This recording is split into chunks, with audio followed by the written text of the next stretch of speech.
Welcome to the Plant-Centered and Thriving Podcast. I'm your host, Ashley Kitchens. Welcome back to the Plant-Centered and Thriving Podcast. My name is Ashley. And I'm Katie. And today we are going to talk about the blue zones. Yay. And obviously I was going to ask you if you've heard of them, but I know you have because we've been researching them. But we wanted to talk about the blue zones because there are a lot of incredible commonalities among these various regions throughout the world where people live to be incredibly long and they have low rates of chronic disease. So we're going to talk all about the blue zones, what they are, and what some of these common lifestyle factors they have as part of their lifestyle. Yeah. So as we know, especially here in the US, chronic disease is a very common thing that we see, especially as we age. And even though genetics does play a role in our lifespan and in our susceptibility to various chronic diseases, what's also kind of good news is that your lifestyle possibly plays an even greater role. So today we're going to discuss pockets in the world, like I said, called these blue zones. And if you haven't heard this term, or maybe you have heard it and you're not quite sure what it means, it basically refers to these geographic areas throughout the world in which people have really low rates of chronic diseases. And then they also live longer than anywhere else in the world. And like I said before, we're going to talk about the commonalities of these people that live in these blue zones and why they live longer. So why do they call them the blue zones? Ooh, good question. So the term blue zones was first used by an author named Dan Buettner, and we're going to link some of his books and some of his research findings in the show notes. So if you want to explore more, you can. So what Dan was doing, he was studying areas in the world where people have just longer lives. And when we say long lives, we mean people who are living to 100 years plus, which is incredible. So the term blue zone came about because when Dan Buettner and his colleagues were searching for these areas, they were basically mapping everything out. They were using big blue circles to map out these parts of the world where people live to be really long. And so that's where the blue zones name came from. I love that. Yeah.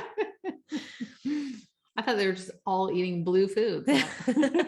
So in Dan's book called The Blue Zones, which, like I said, we've linked below, he describes 5 known areas. And these are the 5 areas: Icaria, Greece; Sardinia, Italy; Okinawa, Japan; the Nicoya Peninsula in Costa Rica; and the Seventh-day Adventists in Loma Linda, California. And so to kind of describe what each of these areas, what they sort of focus on, and then we'll talk about what they all have in common. In Icaria, Greece, which is an island in Greece, people tend to eat a very Mediterranean rich diet. In Sardinia, Italy, what's neat about this area is that it's the home of some of the most oldest men in the world. And so they're living in mountains, they typically work on farms, they drink wine. And then in Okinawa, Japan, it's home to some of the world's oldest women. And as you can imagine, this is something that a lot of us plant-based people know, they eat a lot of soy-based foods, because one thing that we do know is soy is one of the most, it's been around for a really long time. People have been eating it for centuries. And that is a big popular food group in Okinawa, Japan, and they practice meditation and Tai Chi and different forms of exercise. In the Nicoya Peninsula in Costa Rica, their diet is really based around beans and corn and tortillas, and they're also very physically active there.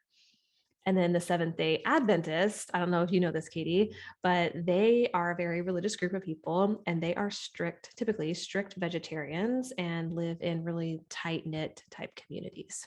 Okay. So we have one representative population in the US. Yes, we do. I didn't think we stood a chance, but we got one.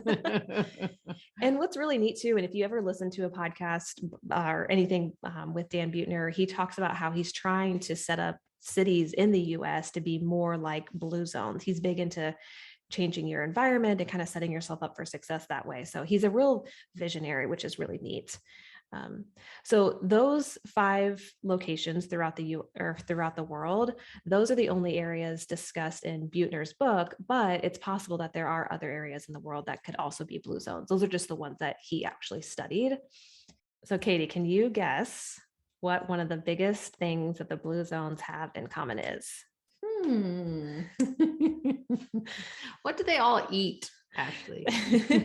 They primarily eat a plant-based diet, typically 95% plus plant-based diet, and it's also very rich in carbohydrates, specifically complex carbohydrates. I thought carbs were the enemy. Oh, Katie, you're gonna strike a nerve there. So most of these groups that we talked about, those 5 regions, they aren't necessarily strict vegetarians or vegans. Some of them do tend to eat meat, maybe around 5 times per month, but it's a really small part of their diet. Their diet is heavily focused on plants and root vegetables and just a variety of very colorful foods. So even to be even more specific, the blue zone diets are typically rich in vegetables, which are a great source of fiber. They're very rich. And this is something I remember when the blue zones are really started to be talked about, was they're very rich in legumes, like beans, peas, lentils, chickpeas, which are full of fiber, protein, a lot of good stuff. They're also rich in whole grains and nuts. So to kind of recap that, vegetables, legumes, whole grains, nuts, and specifically legumes, those really tie all of these regions together.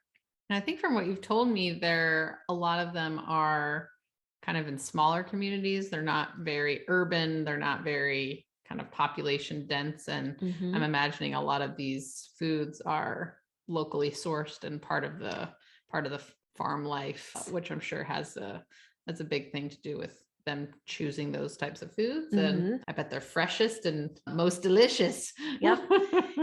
In fact, a podcast I listened to today with Dan Buettner in it, he talked about how a lot of these foods, they're hand grinding wheat and they're hand making tortillas. So a lot of the foods that they're eating are handmade. They require a lot of physical effort. And he talked about that being something that was very successful in their longevity, is that they're active. And we're going to talk more about how active they actually are, because that plays a role and kind of ties them all together in living a longer life.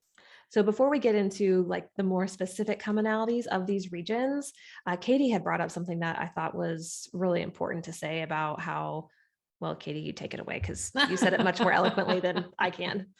I just think if you take away anything from this podcast, when it comes to this type of research, we can observe it and notate it and see how it can apply to us. We're not saying that this is the way to live or this is not the way to live. We can kind of observe what these people are benefiting from and see how we can apply it to our own life, because certainly so many factors, some of us may live in urban environments and we may not have access to some of this stuff. But I think the idea is that what these people are doing, there's no real kind of crazy magic that they're doing. They're not drinking the fountain of youth. They're getting good sleep. They're moving. They're eating a lot of plants. So it's really about moderation. It's not about these kind of crazy extremes. So hopefully what you take away from this is that you listen to it, you see what you can apply to your own life, and hopefully reap kind of the similar benefits that these blue zone communities get to enjoy. Yeah. Because not only are they living to 90 plus or 100 plus, I mean, they're still active at that age. Exactly. So they're still a big difference. Yeah, they're still climbing the mountains. They're not just sitting around. That makes them all the more fascinating, because it's like they're living active, quote, healthy lives up until they pass away, versus a lot of people that we know maybe aren't doing that. Right. Yeah. Where mental capacity starts to deteriorate, mobility starts to deteriorate. Yeah. And, that affects quality of life. So you may live to 90, but you may have spent the last 20 years fading. Yeah. So many of us, we've seen loved ones go through that. And we're like, what can we do to try to do everything that we can to try to avoid that if possible? Yep. So we talked about diet and how there are certain commonalities that they all have in common. Another thing that they have in common, and especially the Okinawans, is that they tend to follow this, what's called the quote 80% rule, meaning that they stop eating when they're about 80% full. And this is something that is actually, I think, in the intuitive eating book. Now that they think about it, they talk about the Japanese wisdom and how they eat. And this is the same with the intuitive eating book. It's like we consider it less of a rule and just more of a lifestyle, because It's just something that they do. They savor their meals. They obviously spend a lot of time prepping and cooking their meals. They eat slowly. They're enjoying their company, if there's, because more than likely they're eating with other people. And a number of studies have shown that when you're eating slowly, that can help reduce hunger and increase feelings of fullness compared to, like a lot of us do, when we eat really rapidly. That signal to our brain takes a little while. And so we might eat past fullness. Yeah. I definitely used to struggle with that, where I would be so stressed and so, not literally starved, but I had a very stressful job and would just be so hungry that I would want it, down the gullet as quickly as possible. No appreciation for the prep, or there was no time to be mindful about how does this food even taste. It was just, get it in as quickly as possible. And in terms of fullness cues, when you eat that quickly, your body doesn't have time to catch up to tell you when you're full or not. It's very easy to go past, or way past, in my case, your point of fullness when eating that quickly. So I love that they are, maybe they don't call it this, but they're, intuitive eaters. They're eating mindfully, and that's really tough for some people. So love that. Yeah. Yeah, I agree. So another thing they have in common too, kind of with that quote 80% rule, is some of the groups do fast every once in a while. And whether it's for religious reasons or just part of their lifestyle, they're not eating around the clock. And I think it's important to note too, is similar to what we talked about, they are like intuitive. So it's not like they're trying to ignore their hunger cues and follow these like strict guidelines when it comes to fasting. They're doing it because they're heavily involved in a religious practice, or it's just part of their lifestyle in general. So I thought that was a good point to bring up as well. I don't picture them saying like, okay, I'm not going to eat between, 2 p.m. and 10 p.m. It may be to the point where they're realizing they're not hungry. And so when they're not hungry, they choose not to eat. So they're not following these kind of human constructs of breakfast, lunch, dinner at 8, 12, 5. They're really tuning into their body, which I think is fantastic. Yep, agreed. So another thing that they have in common is and I say they because it's not like not every region does this, but they consume alcohol in moderation. So I do want to note that with this piece of information, that there is a lot of mixed evidence about alcohol consumption, whether it's in moderation or even smaller than moderation. Many studies have shown that drinking 1 or 2 alcoholic drinks a day can reduce mortality. But then you have other studies that show it can increase your risk for cancer. And then you have other studies showing that there's no real effect. In the Icarian and Sardinian blue zones, as you can imagine, a glass of 2 of red wine is fairly common. And in Sardinia, the wine is actually made from, and if I pronounce this wrong, I'm sorry, Grenache grapes, which has been shown to have extremely high levels of antioxidants compared to various other wines. And so it's as you can imagine, just part of their culture, part of what they do. Like I said, it's not in every region, but some regions just drink alcohol more than others. Yeah. And when I say more, it's still in moderation.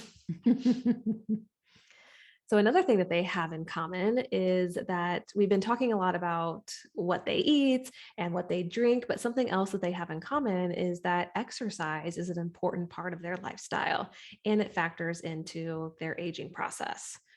Oh, I wonder what gym they go to. Right? I want to go hang out with them. I know. Let's get a membership. Yeah. So in the blue zones, people, they don't actually go to like a physical gym like you and I would, which is obviously very common here in the States, but instead it's just built into their daily lives. Like we talked about, they're making a lot of their own food, they're gardening, they're walking, they're hiking, they're farming, they're cooking, doing daily chores. So they're naturally just active, really a big part of the day, which helps them live longer. You have men in Sardinia. This is the home to the oldest men who are raising farm animals. They're on these like steep slopes, mountainsides, and they're walking really long distances. And there have been studies showing the benefits of exercise in reducing your risk of cancer, heart disease, overall death, and being tied to longevity. We know, I mean, that's something that we work on with our clients is integrating some form of movement that feels good, that feels aligned, something that they can sustain potentially for a long time. And that's what a lot of these regions are doing. It's just part of their lifestyle really until the day they die. Some of us don't have that privilege to, be working on the mountains or working in the farms. And so we have to really make an effort to fit that in and see how to fit that in as seamlessly as possible to try to get movement in. And again, we try not to emphasize exercise, like where you have to go to the gym. It's really about movement and connecting with, you know, nature and connecting with your body and feeling movement in your body. Because I know some days are pretty sedentary where I'm in front of the computer. If you go straight to the end of the day to in front of the couch or in front of the TV on the couch, it's like, oh my gosh, I didn't go outside that much. I didn't really move my body. And so that can become habitual so quickly. That's one of the many things that we talk about with our clients, and hopefully to help them try to incorporate that as easily as possible. Yes. Yeah. Yeah. Because like we talked about, it's built into their daily life, like walking, climbing stairs. And again, they talk about walking, Katie, a lot in here. Mm-hmm. And I think that just emphasizes that don't underestimate the power of walking, because that can play a big role. Walking, it should not be undermined. It can be a great part of your lifestyle. You don't have to go into the gym and be, lifting weights or taking like a HIIT training class.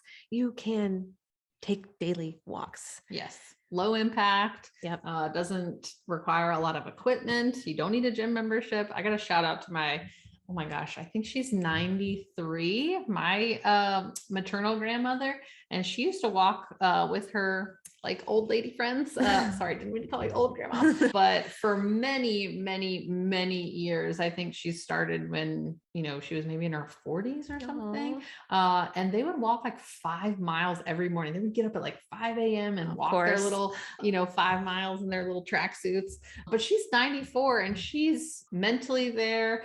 She has a few kind of health issues, but she is super independent, super strong, and kind of full of vitality. So I think there's definitely something to that. I hope I got all your genes, Grandma. Well, if she's got vitality, you've definitely got some good genes.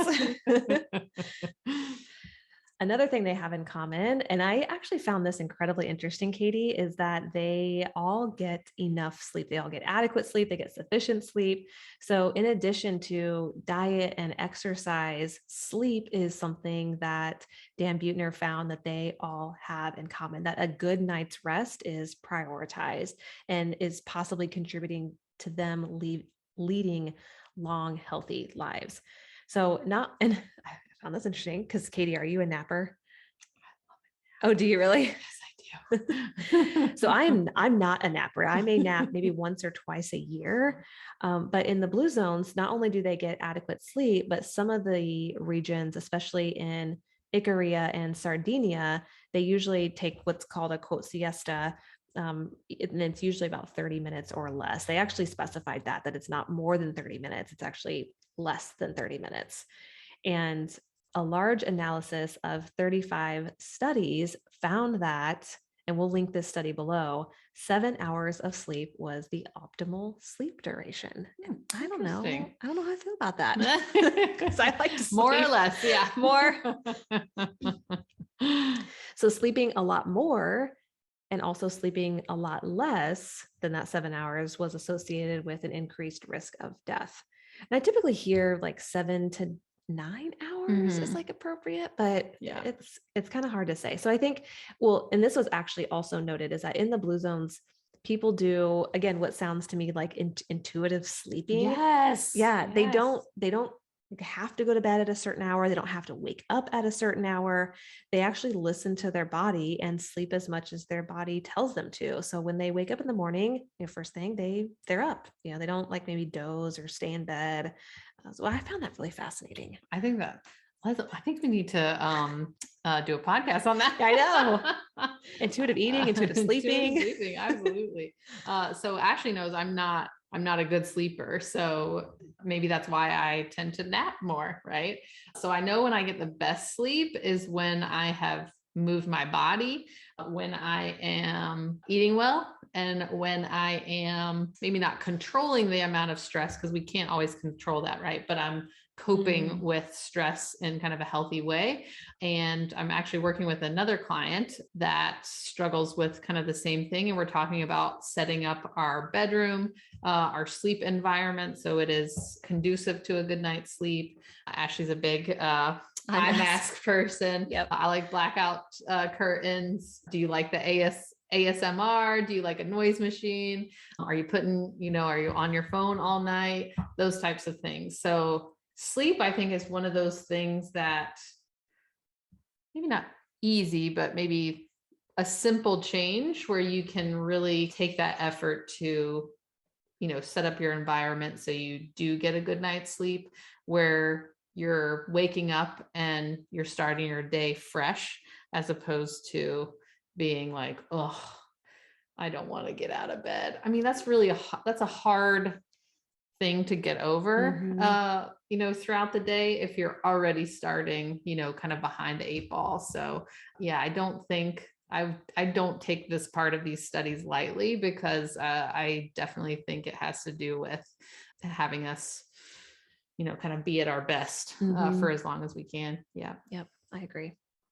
So a few other things that they have in common, we'll run through these kind of quickly, is they typically are religious communities. So these 5 areas specifically tend to have a pretty strong religious tie. So that was a big thing that they had in common. And part of that is too, like having a strong social network. And one thing that these communities in particular have in common is that there's a strong sense of community in all of these communities, which I thought was really, really fascinating, because Dan Buettner, one of the podcasts I listened to on him, he talks about how I'm not sure if this is still accurate, because this was like back in 2019 when he was talking about this, that Americans went from having like maybe 3 close friends to now having less than 2 close friends. Yes. And how there's like this kind of like an epidemic of loneliness. Yes.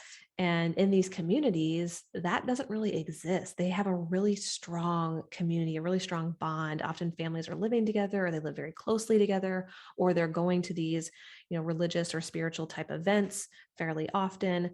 So I found that really fascinating, because he also talked about how people in the US are getting more away from religion. And he said that that's kind of the opposite in these communities, where it's a big, strong part of their culture.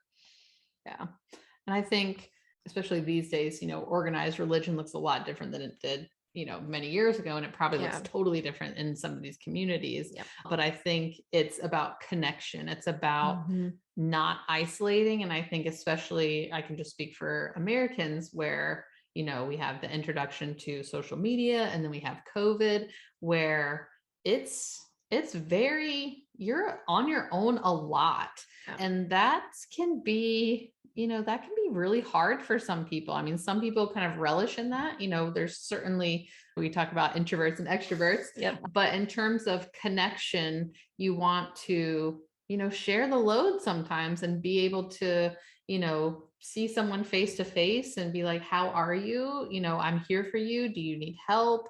What do you do if you are struggling? So, I think those communities give you kind of a built-in support when you are struggling. And if you don't have that, especially year after year after year after year, I mean, that must take a toll. And I think we can put a link in. I'm a big fan of Johann Hari, that talks about, again, kind of an epidemic of loneliness, and talks about people with addiction issues a lot. And that's the opposite of addiction is not sobriety, it's connection, which I always find so fascinating when I hear him speak. So we may put that link in as well. Wow. So that connection's super, super powerful. It really is. And along those lines too, another thing that tied them all together is them having a sense of purpose and a sense of life purpose. So that was a big part that, again, tied them all together. So whether you're a young lad or whether you're in your 90s or in your 100s, everyone has some sense of purpose in the group dynamic. Yeah. And so if you think about all these things being connected, let's say you have, a young person and they're eating, things that don't nourish them or don't make them feel good, and they're isolated and so that they're lonely. So maybe they're staying up all night and being stressed about that, therefore being isolated, not moving their body. I mean, you can see how it can, snowball very quickly. What Ashley and I are always saying is kind of, just take one step. Can I sleep better tonight? Can I add some greens in my smoothie? Can I reach out to a friend, start a book club? Yeah. And that's exactly what Dan talks about. Should is we start a book club? Ooh, I mean, don't ask me twice. I love reading. But that's a good point, because one thing Dan talked about too is that a lot of these things may seem really far out of reach to you with what a lot of these blue zone people, what a lot of the communities are doing. And so what's maybe one thing that you can focus on, or how can you set up your environment so that maybe you're doing some of these things or emulating some of these things that the blue zone people are doing, which I found really fascinating, because it can feel really overwhelming when you're hearing like, okay, 7 hours of sleep, plant-based diet, eating, exercising regularly. Be like, okay, well, I can't do all of those things right now. I live a really stressful life, or I'm commuting, long hours to work, whatever it is. Maybe what's one thing that you can do? Again, we talk about taking baby steps because baby steps add up. What's one thing that you maybe could take away from this list of things that ties all these communities together that could add value to your life and potentially lengthen your life? Yes, that's what it's all about. Yeah. So even though these blue zones have slightly varying lifestyles, the great thing is, and that's one of the reasons we wanted to highlight them, is that they eat mostly plant-based. Like we said, about a 95% plus plant-based diet, and it's very rich in carbohydrates, complex carbohydrates. They exercise regularly, so they're moving their body throughout the day. They drink moderate amount of alcohol, which we talked about the controversy there.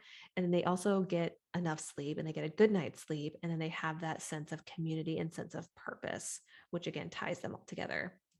And by incorporating some of these behaviors into your lifestyle, it, like we said, may be possible for you to add a few years to your life. Or if not, like Katie had mentioned earlier, I think it's hard, especially when a lot of us see people getting older and aging. And I'm sure that you've experienced, as I know I have, aging process does not look good. It actually, not looking forward to it. No. At all. Yeah, absolutely. And so in these communities, it's almost the opposite. Like we talked about, they're still moving their bodies. They're still a part of their community. They still have that sense of purpose, which I think is pretty fascinating. So like we said, for more information or more resources, we included a host of those listed in the show notes. You're more than welcome to check those out if you want to learn more about the blue zones. And there's some great books too. So if you don't want to necessarily buy a book, you can always go to your local library and check one out or rent one online. Absolutely. Well, thank you so much for listening. If you have any questions or comments, you know where to find us. Plant Centered Nutrition, Plant Centered Katie. We love to hear from you. All right. Thanks, guys. We'll catch you next time. Bye-bye. Until next time, keep thriving.